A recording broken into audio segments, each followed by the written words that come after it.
All right, Alexander, we have got to do a Ukraine update. We have, this morning, we had a lot of missile attacks throughout Ukraine. They knocked out just about everything, it seems, even though I'm sure we're going to see the Zelensky regime say that they shot down all the missiles.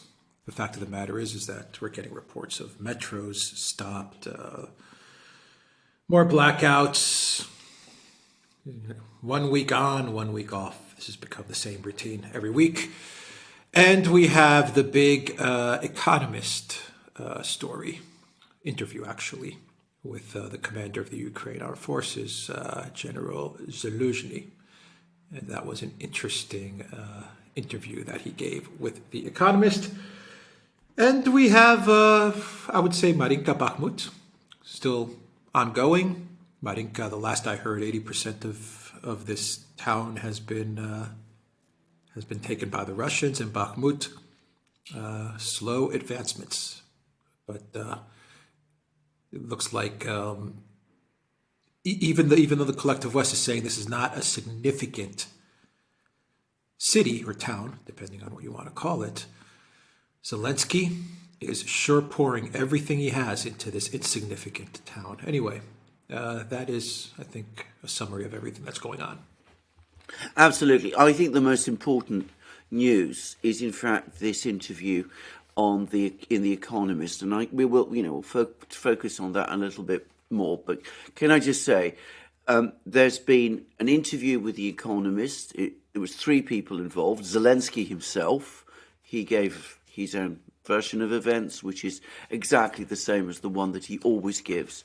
And then the 2 military leaders, Zaluzhny, the overall commander-in-chief, and Skirsky, who is the commander of the Ukrainian army. And as I said, we'll come to that. But let's just deal first with the overall situation. Another big missile attack. I mean, it's difficult to say exactly how big it is, but it looks big. It comes after a big drone attack. Of course, Zelensky will claim, as he always does, that 99% of the missiles were shot down. The other day, he claimed that all the drones that were launched at Kiev were shot down. I don't think anybody outside the Ukrainian government and some sections of the Western media believe these claims. I mean, the facts speak for themselves. We see an energy crisis across Ukraine. We see, the railways not working, the metro in Kiev not working. We see problems all over the entire energy system right across the country. And the impression we get is that with every missile attack, the problems are getting worse. So a couple of weeks ago, it was a third of the system was down.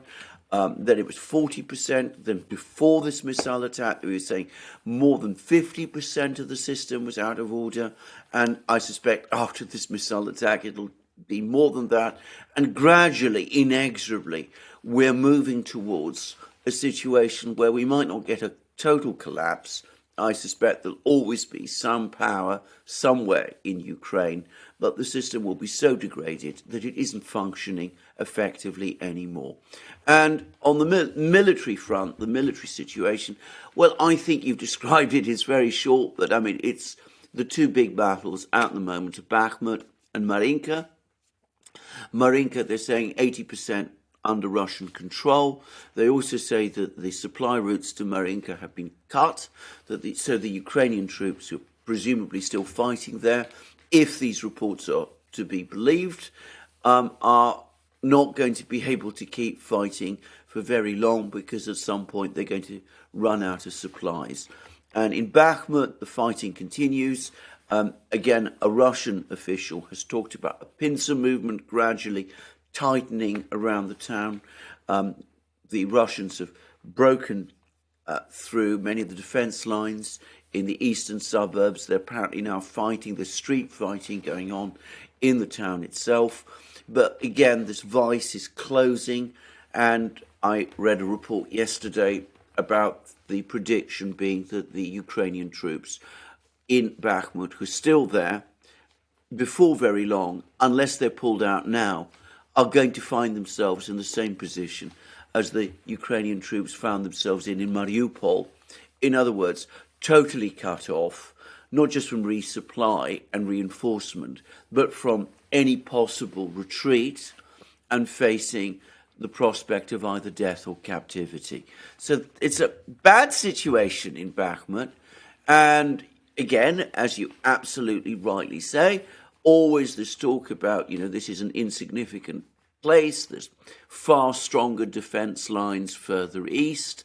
Why, in that case, hold on in Bakhmut in this way? Why accept all these enormous losses that now everybody accepts Ukraine is suffering, trying to cling on to Bakhmut? Why constantly send reinforcements there when all that does is that those reinforcements get chewed up? But let's turn to what I think is the most important news, because, as I said, all these military leaders, as I said, Zelensky, Zaluzhny, Skirsky, the two military men, and also, by the way, the defense minister, Reznikov, gave interviews, well, the first three to The Economist, Reznikov to another British publication. Interesting, they all went for British publications. And if you read these things, it all looks like, on the one hand, on the surface, they've had a triumphant autumn, they've won a whole load of victories, they've regained territory, but it doesn't take much reading below the surface to see that these people, at least the military people, are very worried about the situation they are in indeed. And so you have Zaluzhny. First of all, he says that he's got 700,000 men in uniform, but only 200,000 of those have combat training. That's exactly what Douglas Macgregor said, by the way, a short time ago. Douglas Macgregor said that the Ukrainian army, the actual part of it that can fight, is down to 190,000 men. Zaluzhny has just confirmed it. Zaluzhny also confirms that he's running short of ammunition, he's running short of equipment. He says that he needs 300 tanks, 800 or so infantry fighting vehicles, 500 fresh guns, that he can't carry out an offensive towards Melitopol with the two brigades, which is all that he's got in the area. He's talking about his army bleeding, and that was an actual word he used. He said that the Russian mobilization had been successful. He said straightforwardly it has been a success. He said that the Russian military is building up its strength, purposefully and effectively. He says that the people who've been mobilized in Russia will undoubtedly fight. He said that the Russians can mobilize 1.5 million men more if they need to. That's what he says. He also said that he expects a big Russian winter offensive. He thinks apparently that it will happen in February. Reznikov, the defense minister, who's a civilian, talks about January. Zaluzhny admits he doesn't know where this offensive might come from, but he seems to think the most likely place will be Belarus and that it will be focused towards Kiev, but he accepts it might be in all sorts of other places, including what he calls the southern direction. And then he says what I thought was the most interesting thing of all, which is that he says that, he's still fighting, his forces are still fighting. It's not the moment yet to make to the Ukrainian soldiers the kind of address that General Mannerheim, the commander of the Finnish military, made to the Finnish troops in March 1940 after Finland was defeated by the Soviet Union in the Winter War. Now, if you read that speech by Mannerheim, the text is actually quite interesting because Mannerheim said that Finland had been overwhelmed by the armies of a great power and that they weren't able to keep up with the fact that the Russians were outgunning them, were outnumbering them, all of those things. And Mannerheim also said, and this was back in March 1940, that Finland was unable to resist because it wasn't getting the help from the West that it had been promised. So one wonders what Zaluzhny exactly is thinking when he mentions these things, but the very fact that he's talking about Mannerheim's speech addressed to his soldiers back in March 1940, conceding defeat to Russia, to the Soviet Union as it then was, well, that is, it seems to me, the first instance when a Ukrainian leader, and in this case we're talking about the commander of the Ukrainian military, is in effect admitting that it might eventually come to a situation where he is forced to do the same as Mannerheim did and admit to the Ukrainian military that all their sacrifices have been for nothing and that Ukraine is losing the war or has lost the war. All right. I read the interview, and I agree with you. I think the simple way, the way that I saw the interview was like this. We're at a fork in the road right now, Ukraine and the collective West. Either they go all in, or it's over. And I think Zaluzhny was saying, look, we're going to lose if we continue like this. So I need this list of stuff. 500 tanks, 300 this, for. I mean, he just puts a list down, right? So I need all these things. And I think he really does believe that if he gets all of these things, which is a lot. I mean, we're not talking about 1 or 2 planes. I mean, he wants all of NATO pretty much. He wants all of NATO. But he actually believes that if he gets all of these things, he says it, I can win. I can get Melitopol. I can start firing on Crimea, and we can get to the lines of February 23rd, he said. Fair enough. If I get all of these things, we have a chance to win. So he says that. But he says the way we're going right now, we're not going to make it. Yes. We can win it if we get NATO involved, pretty much is what he's saying. But the way we're going right now, we're not going to win. That's how I interpreted it. We're at this point in time where either you guys, the West, either you back up all your words with immense action, or it's not going to work out because Russia has 1.5 million men and they're going to go through Kiev and all these things. He says all of the different possibilities that could happen. Now, I think the most interesting part of this interview was to whom he gave the interview to. And that is The Economist, which is the gold standard of neocon publications. So to me, it's kind of like the neocons with Zaluzhny and Zelensky and everybody else kind of saying, look, this is what we want as neocons. And this is what we're going to push for. Here we are on The Economist asking for it. And as neocons, we always get what we want. I mean, that's the part that worries me, is to whom he gave the interview to, because this is the neocons saying this is the fork in the road, and it's time for Europe and the collective West to start ramping things up because here's the situation. Yeah, this is exactly right. And by the way, can I just say, it's again like the situation in 1965, if you like, in Vietnam, when the administration of that time, Lyndon Johnson's, was confronted with exactly the same warnings. And, they weren't called neocons in those days, they were called hawks. But they basically said, look, we've got to go all in or we're going to lose in Vietnam. And, of course, they got 500,000 men, American men, sent to Vietnam shortly afterwards. And Zaluzhny and the Ukrainians are doing the same thing. And this is clearly a concerted lobbying effort. I mean, it is not a coincidence that all of these people, Zelensky, Zaluzhny, Skirsky, what's the name of the other man, Reznikov, are all giving these interviews and saying these things. And you can also see something else, that they are trapped by their own propaganda of success, if you like. I mean, they've been telling everybody for weeks and months, we're winning the war.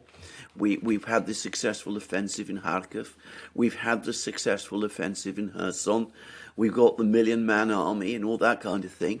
And now, of course, they have to backtrack because the realities are now catching up on them. They have to accept that, in fact, things are not looking good. On the contrary, far from winning, they are actually losing.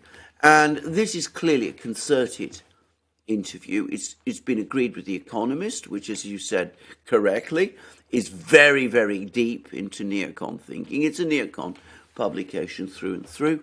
It's an attempt to get away from the propaganda of success, finally admit some of these realities, and tell Western policymakers, and to some extent the Western public, that we are now actually at the tipping point, that we're on the brink of losing the war in Ukraine, and the only way we can pull this together is by going all in.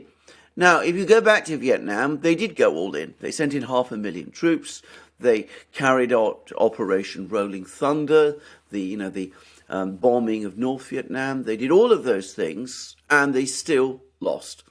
Now, why does anybody think that sending another 300 tanks, 500 guns, 800 infantry fighting vehicles, an already impossible list of things? I mean, perhaps you could pull them together, but if you start doing it on that kind of scale, you are going to deplete Western military stocks, which are already in a desperate position, far more.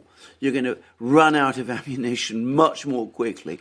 You're probably not going to have enough ammunition for the 500 guns or whatever it was that Zaluzhny is asking for, so you have to find some way of increasing ammunition production. You have to do all of those things, but,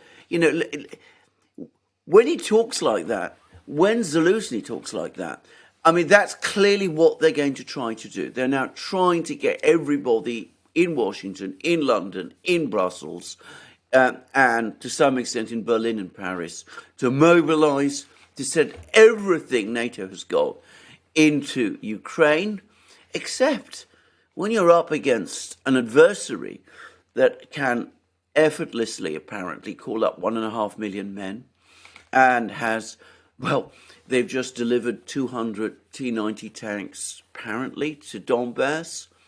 The Russians can outmatch this escalation.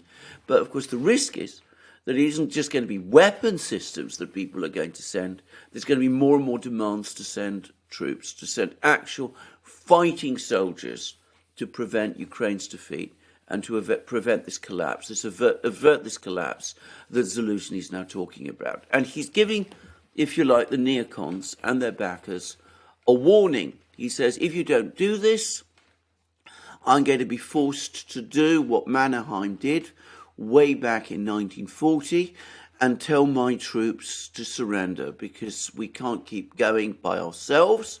And Mannerheim, back in March 1940, specifically said that one of the reasons why he was forced to do that was because the West, Britain, France in those days, had not acted on their promises, and Zaluzhny is implicitly telling the West the same thing now. Yeah, I mean, the simple summary to this is either Ukraine loses or we're going to get a massive escalation, which, as you said, may include, and most probably will include, NATO soldiers, because even in that interview, Zaluzhny said we don't really need soldiers. Yes, I agree, we have 700,000 or whatever. He talked about the amount of Ukraine soldiers, but only 200,000 are fighting. But I think he also alludes to the fact that, look, we've got all of NATO too. If you guys just go all in, and we've got all of the NATO forces as well that we can bring into this. So it's not a manpower issue for him. It's a commitment issue.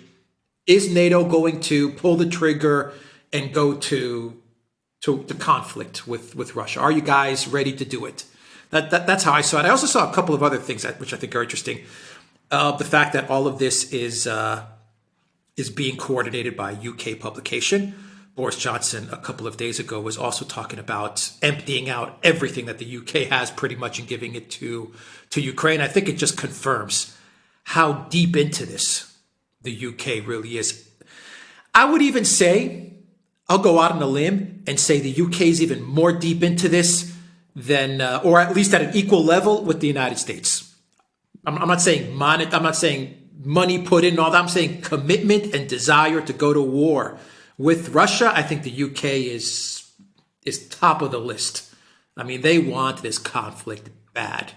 I mean, Boris Johnson was foaming at the mouth to pretty much just empty out all the stockpiles of the UK military to go to Ukraine. So I think it's interesting you have this UK thread in all of this, and I also think it's an interesting PR ploy to get Zaluzhny to give such an in-depth interview, because to me it hints at the fact that even though Zelensky gave an interview, it was an interview that he gave with The Economist 8 days ago, and they just now published it. And I think the neocons, they understand that a lot of people in the collective West are getting kind of Zelensky fatigue. They're getting sick of Zelensky constantly asking for money and weapons. And I think they're saying, let's get some other guys, in on this to start asking for stuff, because, and it is true, a lot of, even citizens that are in the collective West that are pro-Ukraine are kind of getting sick of Zelensky every time he goes on there. Every time he shows up on their screens, he's asking for another 10 billion. I mean, people are starting to really just get tired of seeing him. And so, you start to put the commander of the forces in there to deliver not the same message, but a similar type of message. Absolutely. I mean, and it's interesting again that Zaluzhny is being built up in this way, because I can't help but think actually that this is also not just an attempt to find somebody who's got more credibility in the West than Zelensky, but again, and we've talked about this before, it does look to me as if some people are starting to ask themselves whether, if we have to drop Zelensky under the bus, Zelensky's credibility is exhausted, who do we go to? So we go to Zaluzhny, who does come across as a rather less, shall we say, rambling and eccentric figure than Zelensky is. I think the fundamental point is this. There is a massive lobbying effort going on. We had Boris Johnson making that op-ed that you mentioned in the Wall Street Journal, basically saying that the British and the Americans, everybody must give everything that Ukraine wants. They must be given it, even if that depletes all our arsenals, even if that puts us on a collision course with the Russians. There's no doubt at all. There's also hardliners all over Washington is riddled with these people who cannot contemplate the failure of their Ukrainian adventure. I mean, they're so invested in it that it would be a disaster for them personally if it failed, and it would be a disaster for them ideologically if it failed. The British absolutely, I think that when you said that they're even more in than the US is, that is absolutely correct. It's entirely my view. I think that in the US, there is much more pushback and debate and criticism of this policy than you will find in London. I'm in the US, you find ex-military people, ex-intelligence people who write for publications. You find articles appearing in places like Newsweek, in the New York Times, wherever, which in all kinds of ways hint things are not going well. This isn't a war that's going well. There is a real debate about this in the US. There are people who are critical of it in Congress, Republicans. Ron Paul writes, Rand Paul speaks, all of that kind of thing. There is nothing like that in Britain. In Britain, the entire British establishment, which has been anti-Russian and anti-Putin for years, is united behind this Ukrainian policy. There isn't a single British newspaper where you will find any dissent to this approach that's been taken at all.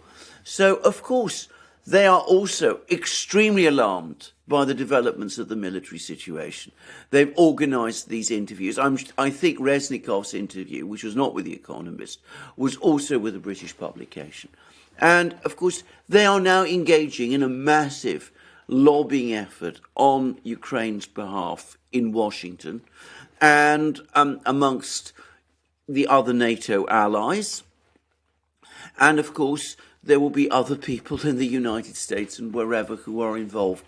I'm going to say something. I think that in the end, there's not going to be the political will in Washington just to cut Ukraine off. I think that going against the neocons is something that never happens in the US. But I also think that the more measured forces in the Pentagon, the military people there, who must be worried, increasingly worried, about the depletion of the stocks, the more politically savvy people within the Democratic and indeed Republican parties, who must be worried about the risk of a popular backlash if this thing gets completely out of control, they will push back to some extent, and they will be able to limit the degree of commitment that is made. So we have the demand to send surface-to-air missiles to Ukraine, Patriot missile systems. So we limit it to just one, and we take it from National Guard stocks. We don't take it from actual army stocks. I'm not saying that's what's going to happen, but that's the rumor that's circulating. So one battery, not, fleets of batteries. We're going to have some more tanks sent, but it'll be tanks that, we're able to get in Morocco, and artillery shells that we get in Sudan. And of course, we'll find a couple more shells of our own to send to. But again, nowhere near the amount that the Ukrainians are demanding. And I think over the next few weeks and months, we're going to see this battle between these two forces playing out. The neocons, the British, and I really do mean just the British, because, as I said, there are no dissenting voices about this here. The bureaucracy in NATO, Stoltenberg and his people, the bureaucracy in the EU, Ursula and her people, and NATO and the EU, by the way, the two bureaucracies have just united and issued a joint statement on Ukraine. They will all be busy, they will all be lobbying, they will all be pushing for more and more action taken on behalf of Ukraine.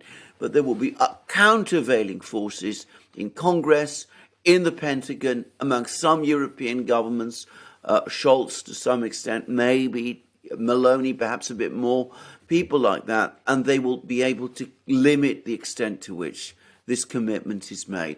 And in the end, the outcome is going to be the same. And it's going to be the same whatever happens, even if you send troops there, even if you send all the package of weapon systems that are being talked about. Because victory against Russia on this battlefield is impossible. The more you commit, the more the Russians will escalate.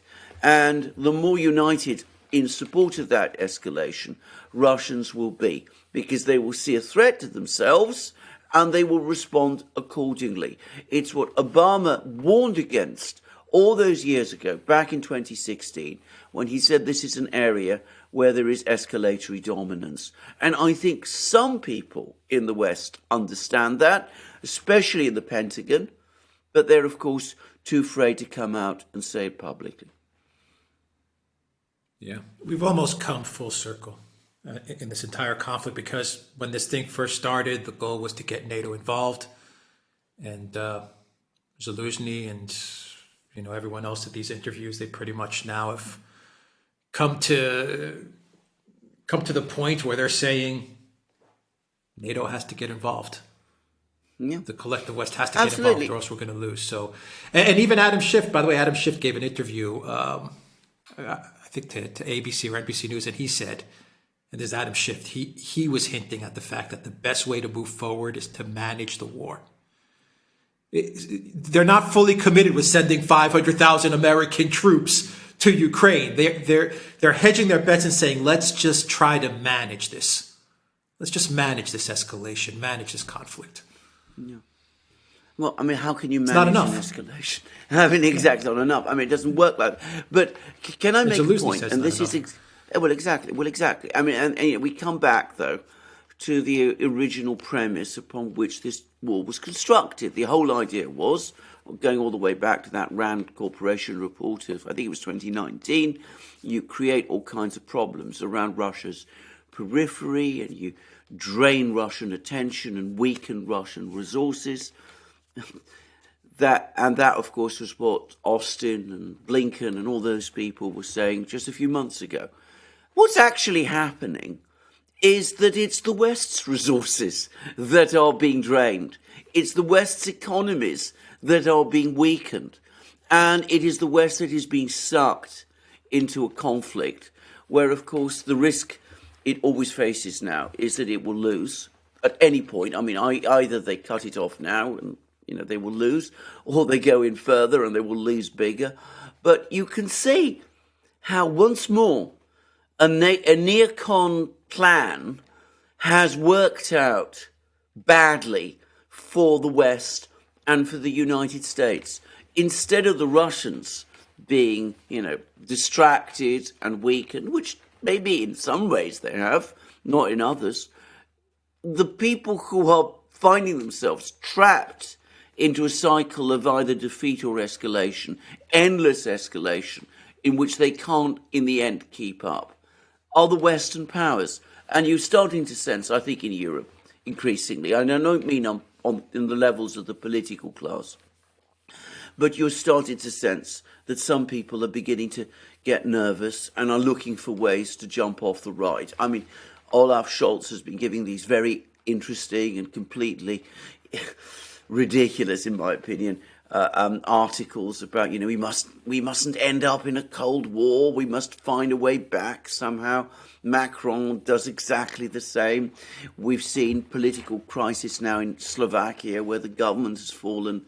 We see all of this sort of thing. People are trying to find a way out of a trap that they've let the neocons lead them into. But there it is. That's always what happens with the neocons. They always start strong and end catastrophically. And it's looking increasingly as if this conflict is going to be no different. Only the catastrophe is probably going to be bigger than with all the others.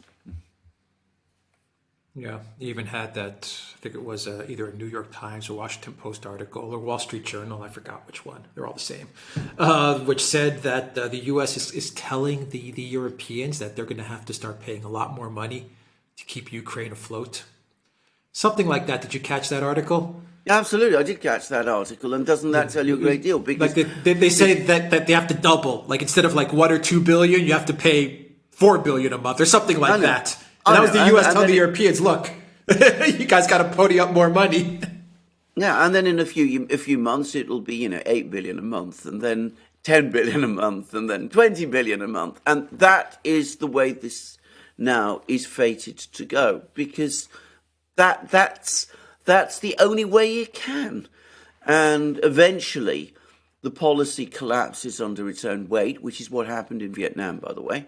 The fact was that the economic and military burdens of the conflict became so completely out of proportion to any conceivable gain, which could not be achieved anyway, that eventually, and this is what actually happened with Vietnam, it was the more, shall we say, level-headed part of the US political military establishment which said enough.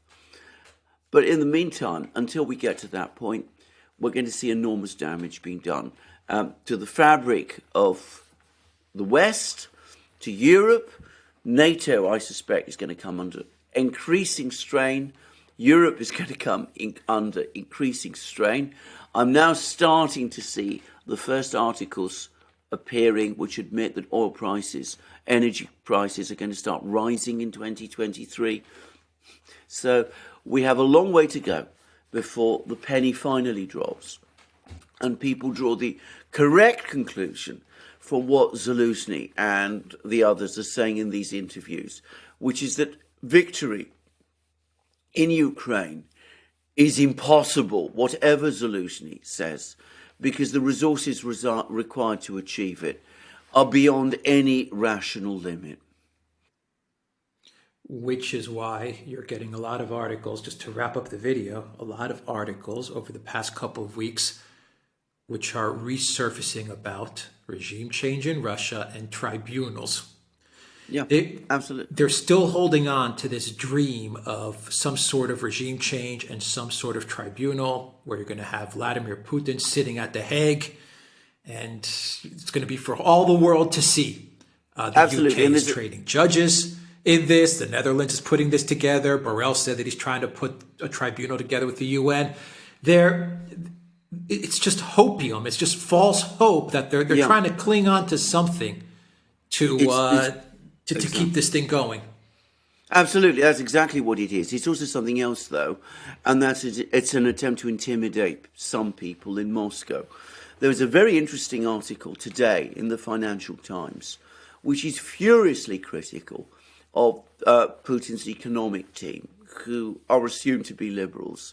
And they're saying, that the fact that these people have stuck with Putin, stuck with the Russian government, puts them in a deeply compromised position. And I noticed that there was a specific reference to Hjalmar Schacht. Hjalmar Schacht was Germany's central banker in the 1930s, who remained Germany's central banker after the party, the German party that we all know came to power. And of course, he ended up as one of the defendants at Nuremberg. He was actually acquitted, but he was actually a defender. He was actually a defendant, and he was discredited. He was personally discredited, and the attempt clearly is being made to tell all of these people, Nabolina, Shuvalov, Gref, all of those people, look, if you continue to support Putin in this way, if you don't help us with our regime change operations, then you will end up in the same tribunal as he. Now, I don't think these people are going to pay any attention. I don't get the sense that they're intimidated by this sort of thing at all, but you can see what is being done. You can see that, all this war crimes tribunal thing, it's partly intended, I think, to try to create tensions in Moscow. This isn't going to work. Nobody in Moscow looks at all worried about it, but it's not surprising that, when you are seeing everything else fail, that, as you say, they turn to that. No, that's their Hail Mary pass. That's the Hail Mary pass. That's the goal in the 89th minute. We're not going to get the regime change from outside in, but maybe we can get someone inside the Kremlin to get something started. That's why you're having the tribunals.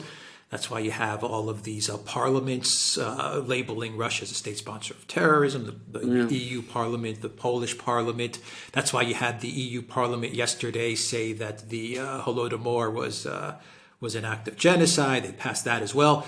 All of these things in together are to intimidate and scare people. Even the ninth sanctions package focuses a lot on entities and individuals. They've come full circle there as well. Exactly. They started with entities and individuals in the first package, and now they've come all the way back to saying we're going to sanction you, your family, your kids, your grandkids, everybody. So they're poking around in the dark, looking for someone, anybody, that can somehow get some sort of palace coup going. Yes, which goes, as you rightly said, goes all the way back to the Magnitsky Act of 2013, or was it 2012, which was, in fact, all about sanctioning individuals. And they've gone all the way back to that. They're now sanctioning individuals again, putting pressure on them, threatening people with war crimes tribunals, all that kind of thing, for exactly the reason you say, because ultimately, if they can't achieve that regime change in Moscow, two things. One, the whole object of the exercise, which was to achieve regime change in Moscow, will have failed. I mean, what was this war all about then? And, of course, the second is, without regime change, they will lose the war. All right, we will end it there, theduran.locals.com. And we are also on Rockfin, and go to the Duran shop, 10% off. Use the code. Good day.